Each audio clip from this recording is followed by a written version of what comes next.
Бях млад актьор. Играех първата си роля. На премиерата в гримьорната гъмжеше от приятели, цветя, обич, завист. В един ъгъл, седнал на ръба на стола, подпрян с двете ръце на бастунчето си, ни наблюдаваше с ирония, снизхождение и много обич нашият благ и мъдър Петко Атанасов. Когато отшумя бурята от славословия, той се приближи до мене и дълго ме гледа. Рекох си, сега ще получа признанието. Сега може би ще чуе жажданата думичка дарбица, талантец.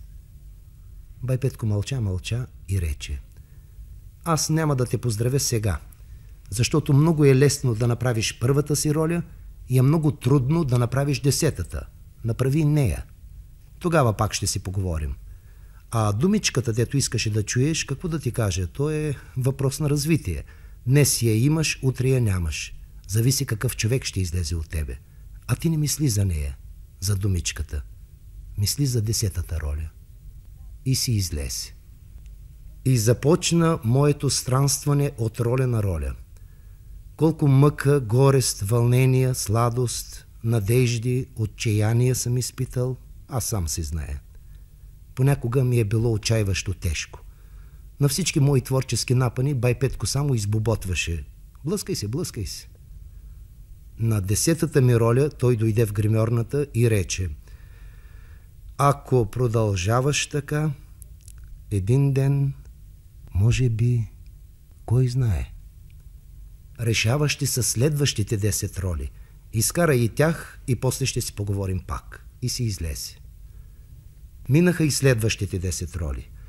Бай Петко вече го нямаше. Стоях сам в гримьорната и сякаш го виждах седнал на ръба на стола, подпрян на бастунчето си, да ме гледа с ирония, снизхождение и много обич.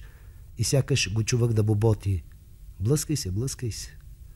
Ако продължаваш така, един ден, може би, кой знае. Решаващи са следващите 10 роли. Изкара и тях и тогава пак ще си поговорим.